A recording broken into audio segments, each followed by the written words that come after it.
Self control లేక ఇవన్నీ చేస్తారండి. And cheating themselves basically. Exactly. They think that తల్లిదండ్రులకు తెలియకుండా, భార్యకు తెలియకుండా, లేకపోతే భర్తకు తెలియకుండా చేస్తున్నామని. ఎవరిని చీట్ చేసుకుంటున్నారు? They are cheating themselves. They are cheating their own family and the society at large. కానీ 2025లో ఉన్నా ఇప్పుడు రీసెంట్‌గా నేను కొంతమంది మ్యారేజెస్ అవి చూసినప్పుడు, ఈ రోజుకి కట్నం ఉంది మ్యామ్. వాళ్ళు ఆ వర్డ్ వాడట్లేదు అంతే. అంతే. ఆ పదం మీ అమ్మాయికి ఏం వాడట్లేదు. కావాలో అది ఆ! ఇవ్వండి. మీరేమి మీ ఇచ్చుకోవాలనుకుంటారో అమ్మాయి అది పేరు మీదే ఉంటుందండి. మీ ఇష్టం. మీ అమ్మాయి కదా! మీరేమన్నా ఇయ్యండి. అదే వీళ్ళ తదనంతరం ఇస్తానంటే కుదరదు మళ్ళీ. లేదు లేదు. మీరు ముందే ఇచ్చేయాలి. So sad really. నిజానికి అంటే మీ అమ్మాయి ఒంటరిగా వస్తే బాగోదు. ఇవన్నీ తీసుకొని రండి అని.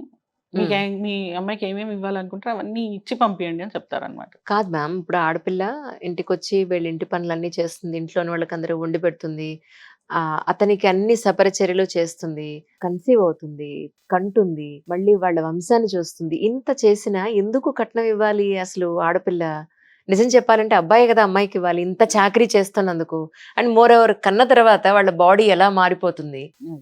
అల్టిమేట్లీ హెల్త్ పాయింట్ ఆఫ్ వ్యూలో గానీ, ఫిజిక్ పాయింట్ ఆఫ్ వ్యూలో గానీ, లుక్స్ పాయింట్ ఆఫ్ వ్యూ ఎటు చూసుకున్నా కొవ్వొత్తిలా కరిగిపోతూ ఉంటుంది లేడీ. అసలు మగవాడే కదా అమ్మాయికి ఇవ్వాలి. ఇవ్వాలి. యాక్చువల్‌గా అయితే ఇవ్వాలి. మళ్ళీ మాతృస్వామ్యం వస్తే బాగుంటుంది.